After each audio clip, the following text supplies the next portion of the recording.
아멘. 감사합니다.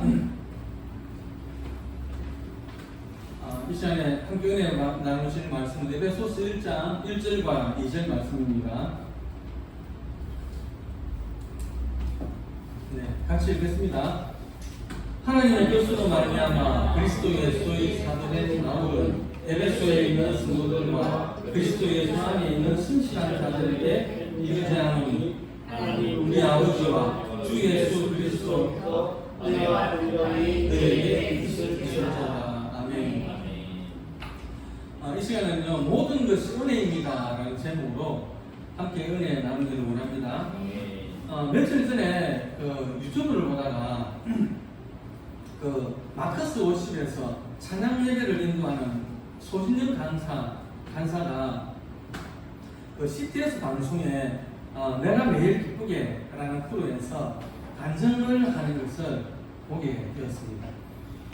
제가 참 좋아하는 찬송 중에 하나가 오직 예수뿐이네 라는 찬양인데요. 그래서 이제 찬양을 이렇게 듣다가 보면은 야, 자매가 찬양 참 잘한다 이렇게 생각을 했었거든요.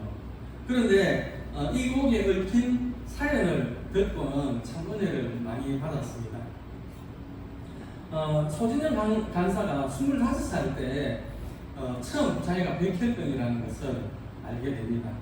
그래가지고 치료가 두 가지가 있는데요. 하나는 수술을 받고 항암 치료를 받는 방법이 있고, 근데 이거는 이제 자기가 활동을 해야 되니까 계속 이렇게 쉬고 있을 수가 없으니까 이제 이건 이제 안 되고, 하나는 이제 약만 먹으면 되는데 약. 근데 이 약이 굉장히 비싸더라고요. 한 달에 먹는데 300만 원에서 한 500만 원 정도 되는 비용이 들어가는데, 그래도 이제 이 소진영 간사는 이게 이제 국회 그게 통과가 돼가지고 의료보험 혜택을 받아가지고 10분의 1 가격으로 30만 원인가 그렇게 이제 약을 복용을 하게 됐다고 하더라고요. 그래서 먹는 약을 선택을 해가지고 복용을 하고 있었는데, 한 번은 의사 선생님이 자기를 불러가지고 이렇게 제안을 하더라는 거예요. 진영아, 네가 너무 젊으니까 약을 먹으면 평생을 이제 약을 먹고 살아야 되는데 그렇게 하지 말고 그냥 골수 이식을 한번 받자, 이렇게 제안을 하더라는 것이죠. 그래가지고 대상을 이렇게 찾아보니까 자기 오빠가 딱 맞는 거예요. 그래가지고 수술을 하기로 하고 이제 날짜도 잡고, 그래가지고 수술 바로 전날에 환자들이 모이는 대화방이 있다더라고요. 그 환자들이 모이는 대화방이 있는데 거기 이제 가서 내일 이제 수술 받는다 그렇게 이야기를 하니까 어느 분이 골수 이식을 하게 되면 아이를 못 가지는 것은 알지요, 이렇게 이야기를 하더라는 것입니다. 그래가지고 아이를 못 가진다는 그것이 너무 마음이 아파가지고 처음에 진단을 받을 때도 자기가 안 울었대요. 자기가 처음에 백혈병이라는 진단을 받을 때도 안 울었는데 이 아이를 못 가진다는 이 말에 난생 처음 하나님을 원망하면서 소리를 내가지고 펑펑 울었다고 합니다. 그리고 그 다음날 이제 병원에 가가지고 의사 선생님인데 가가지고 내가 이런 말을 들었는데 이게 사실이냐 그렇게 이야기를 하니까 사실이다 그렇게 의사 선생님이 이야기를 하니까 그러면 골수 이식은 안 받겠다. 그래가지고 이제 약만 먹고 지내는 걸로 그렇게 했다. 그렇게 해가지고 이제 또 시간이 흘러가지고 이제 좋은 신랑감을 만나가지고 결혼을 하게 됩니다. 결혼을 할 때 이제 양가집에 자기의 이제 그 상황들을 설명을 하고 또 아이도 못 가진다 이런 거 다 이제 이야기를 하고 결혼을 했는데, 결혼을 해가지고 살다가 보니까 이 아이가 너무 갖고 싶은 거예요. 아이가 너무 갖고 싶어가지고 이제 남편인데도 이야기를 하고 양가 부모님에게도 이야기를 하고 또 의사 선생님에게도 이야기를 하니까 절대로 안 된다. 절대로 그거는 안 된다 이야기 그랬는데, 본인이 너무 생각이 확고하니까 의사 선생님이 한 분은 그러면 내가 말하는 것을 잘 들어야 된다. 그렇게 협의를 해가지고 이제 아이를 갖는 이제 시도를 하기로 했다는, 약을 끊고 시도를 하기로 했다는 거예요. 근데 아이가 안 생기는 거예요. 아이가 안 생겨가지고 1년이 지났는데도 안 생기는 겁니다. 그래서 한 번 의사 선생님이 이제 더는 못 기다린다. 더는 기다리면 다시 암이 재발하기 때문에 더는 못 기다리고 다음 달에 네가 나를 만나러 올 때는 이제 약을 복용한다 생각하고 이제 신랑하고 그냥 오손도손 재밌게 산다 생각하고 평생 약 먹는다 생각하고 온나 이제 이렇게 이야기가 됐다는 것입니다. 그런데 그 다음날 아이가 생겼다는 거예요. 그 다음날 아이가 생겨가지고 그렇게 이제 딸 아이를 낳았다고 합니다. 아까 처음에 그 대화방에서 아이를 못 낳는다는 말을 들어가지고 펑펑 울었다 그랬죠.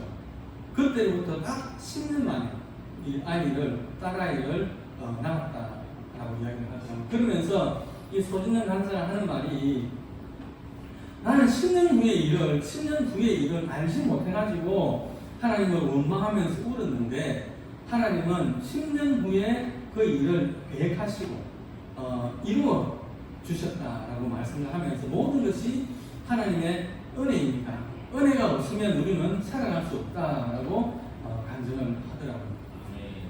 그렇습니다. 우리는 하나님의 은혜가 없으면 살아갈 수가 없습니다. 내가 아무리 큰 죄를 짓고 아무리 큰 죄인이라고 해도 십자가에 달리신 그 예수를 나의 구주로 믿기만 하면 하나님은 우리의 모든 죄를 다 용서해 주시고 구원하시는 은혜를 베풀어 주십니다. 우리는 날마다 이것을 깨닫고 고백하면서 살아야 하겠습니다. 믿음이 없는 사람들은 세상을 자기의 힘으로 살아간다라고 생각을 합니다. 그래가지고 운이 좋아가지고 좋은 일이 생기면 운이 좋아가지고 좋은 일이 생겼다 그렇게 이야기를 하고요. 또 좀 안 좋은 일이 생겼다 그러면 운이 안 좋아서 나쁜 일이 생겼다 이렇게 만들을 합니다. 그런데 우리 믿음의 사람들은 주님이 나와 동행해 주시니 감사합니다 이렇게 이야기하는 거죠. 제가 한 것이 아니고 하나님께서 하신 것입니다 이렇게 고백을 합니다. 나의 삶에 어려움도 있지만 그 속에는 하나님의 뜻이 있을 것입니다 이렇게 우리는 고백을 합니다. 오늘 이 시간에 예배에 참여한 여러분들의 입술에 믿음의 말만 가득하시기를 주님의 이름으로 축복합니다. 오늘 본문을 기록한 바울은요 본래 기독교를 핍박했던 사람입니다. 그는 유대인의 관원이었죠. 그래서 그 지위를 이용을 해가지고 기독교인들을 핍박을 했습니다. 기독교인들을 잡는 일에 앞장을 섰죠. 그래가지고 예루살렘 교회의 그 집사였던 스데반 집사, 그 스데반 집사를 돌로 쳐 죽이는데 앞장을 섰던 사람입니다. 스데반 집사가 돌에 맞아서 죽고 난 후에도 각처에 숨어있는 예수 믿는 사람들을 잡아가기 위해서 대제사장으로부터 위임장을 받아가지고 다메섹까지 원정을 떠났던 참 포악한 핍박자였습니다. 그는 초대교회의 가장 큰 적대자였습니다. 그런데 하나님은 이런 바울을 불러서 예수 그리스도의 사도로 삼아 주셨습니다. 이러한 뜻밖의 선택은 바울의 어떤 조건 때문이 아니었습니다. 그의 지식이나 출신 성분이나 사회적인 지위 때문도 아니었습니다. 바울은 오히려 그런 조건들 때문에 더욱 예수 믿는 사람들을 핍박을 했지요. 바울을 선택한 것은 전적으로 하나님의 뜻에 따른 것이었습니다. 그래서 에베소서 1장 1절에 보니까요, 하나님의 뜻으로 말미암아 그리스도 예수의 사도된 바울은 에베소에 있는 성도들과 그리스도 예수 안에 있는 신실한 자들에게 편지하노니라고 했습니다. 바울은 교회를 핍박하고 성도들을 잡아서 옥에 가두고 죽기까지 한 폭행자였던 자신을 사도로 택해주신 하나님의 은혜에 늘 감격했습니다. 그 감격은 일회용 감격이 아니었습니다. 믿음을 지키는 평생의 감격이었습니다. 그래서 편지를 쓸 때마다 그 사도 바울의 서신을 보면 항상 처음에 이렇게 시작을 하죠. 예수 그리스도의 종 바울은 로마서 1장 1절에 보니까요, 사도로 부르심을 받아 하나님의 복음을 위하여 택정함을 입었으니 라고 했습니다. 고린도전서 1장 1절에도요, 하나님의 뜻을 따라 그리스도 예수의 사도로 부르심을 받은 바울과 그랬고요. 갈라디아서 1장 1절에도 사람들에게서 난 것도 아니요 사람으로 말미암는 것도 아니요 오직 예수 그리스도와 그를 죽은 자 가운데서 살리신 하나님 아버지로 말미암아 사도된 바울은 또 고로새서 1장 1절에도 하나님의 뜻으로 말미암아 그리스도 예수의 사도된 바울과 형제 디모데는 이렇게 자기를 소개합니다. 여러분은 어떻습니까? 나 같은 못난 사람을 만세 전에 어머니의 그 모태에 조성되기도 전에 너는 내 것이라고 택하시고 구원하신 그 은혜에 감격을 해서 살고 있습니까? 아니면 부모를 원망하고 자식을 원망하고 누구 때문에 내 인생이 이렇게 꼬여버렸다라고 원망하는 삶을 살아가고 있습니까? 우리 그리스도인들은 많은 은혜를 받은 사람들입니다. 마태복음 18장의 말씀처럼요, 우리는 1만 달란트 탕감을 받은 사람들입니다. 이것을 알고 느끼고 감격해서 살아가는 사람이 있고요, 그것을 모르고 느끼지 못하고 살아가는 사람들이 있습니다. 그래서 시편 49편 20절에 보니까요, 존귀하나 깨닫지 못하는 사람은 멸망하는 짐승 같도다 라고 말씀을 했습니다. 우리는 하나님께서 나에게 베풀어 주신 은혜가 얼마나 큰지를 깨닫고 놀라워하고 감사하면서 살아가야 합니다. 에베소서는요, 바울이 그 로마에 간부 생활을 하고 있을 때에 에베소 교회 성도들에게 보낸 옥중 서신입니다. 바울은 에베소 교인들을 가르치면서 이렇게 말을 합니다. 에베소서 1장 1절 말씀인데요, 하나님의 뜻으로 말미암아 그리스도 예수의 사도된 바울은 에베소에 있는 성도들과 그리스도 예수 안에 있는 신실한 자들에게 편지하노니 그랬습니다. 여기서 바울은 에베소 교인들이 있는 곳, 즉 소속된 곳을 두 가지로 언급을 하고 있습니다. 하나는 에베소 교회라고 하는 지리적인 장소를 말을 하고 있고요, 또 하나는 예수 그리스도 안이라고 하는 영적인 장소를 말씀을 하고 있습니다. 이 말은 그들이 육신적으로는 이 세상에 살고 있지만 영적으로는 하늘나라에 주소를 두고 있는 자들이다라는 것을 말하고 있는 것입니다.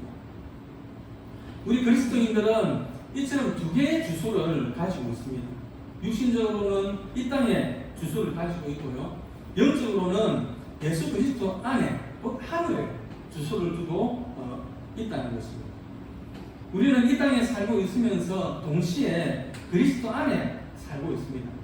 그러므로 그리스도인들은 오로지 이 땅 위에 삶만을 생각하는 세상 사람들과는 달리 두 개의 주소를 통해서 자기 정체성을 세워 나가야 할 것입니다.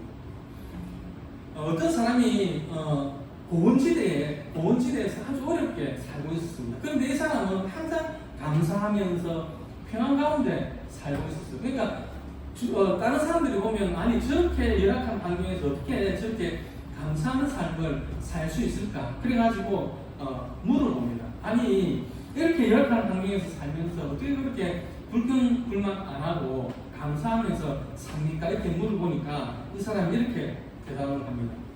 바다에서 항해를 하고 있지만 항상 마음은 항구에 메어두는 것이 나의 비결입니다 라고 했습니다. 거친 파도 속에서도 항구에 닷을 내리고 있는 배는 떠내려가지 않죠. 닷을 내리고 있기 때문에. 예, 그것처럼 그리스도인의 평온의 비결은 그가 어디에 있든지 언제나 그리스도 안에 있는 것입니다. 제가 어릴 때요, 저희 형님이 금일동에 살았거든요. 그래가지고 부모님 심부름으로 문현동에서 금일동까지 많이 왔다 갔다 했어요. 심부름으로. 그래가지고 중앙시장을 지나가지고 지금 현대백화점이 있는 그 뒤에 옛날 친구 영화 보면 왜 철도길 위에 육교 있었죠. 그래가지고 거기를 넘어가지고 보림극장 쪽으로 해가지고 이렇게 갔거든요. 어린 나이에는 그 중앙시장이 전부 볼거리가 많았어요. 그때 전부 구경거리였고, 그래서 이것저것 구경하면서 이렇게 다녔던 기억이 있는데요. 그때 그 액자집이 참 많았거든요. 액자집. 지금은 많이 없어졌지만 그 액자집에 보면 그림들이 상당히 많았어요. 그림들이. 그래가지고 거기서 가지고 그림 구경을 한참 하고 있다가 가고 그렇게 했는데요. 그래서 그런지 아직도 기억에 남아있는 그림들이 있습니다.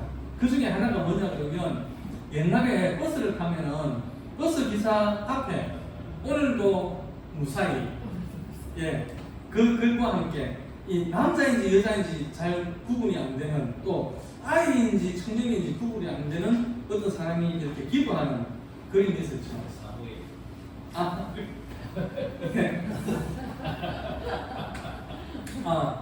또 하나는 뭐냐 그러면 예수님이 이렇게 기도하고 있는 그 그림도 생각이 납니다. 바위 있는 데서 이렇게 앉아가지고 기도하시는 모습인데 또 하늘은 캄캄한데 어두운데 빛이 이렇게 예수님을 비추고 있는 그 그림도 생각이 나고 또 하나는 뭐냐 그러면은 풍랑이 아주 이렇게 거세게 일어나는 바다에 배가 떠 있는데 그 배에 타고 있는 사람들이 전부 웃고 있는 그림이에요. 풍랑을 만났는데 그러면 전부 울고 아웃소를 쳐야 되는데 전부 웃고 있어요.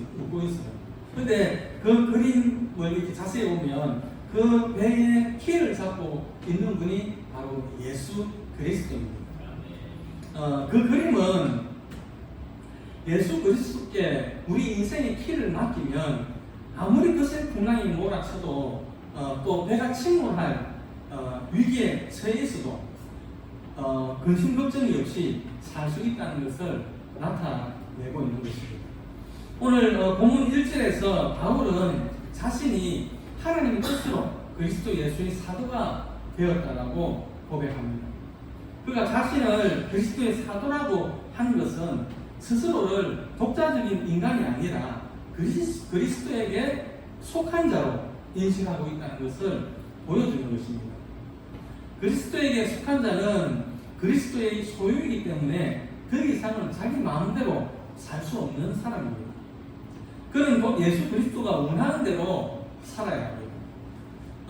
우리나라에 온 초기 선교사들도 이런 의식을 분명히 가진 사람들이었습니다. 그렇기 때문에 세계에서 제일 가난한 우리나라에 아무것도 바라지 않고 오히려 희생과 순교를 각오하고 들어올 수 있었던 것입니다.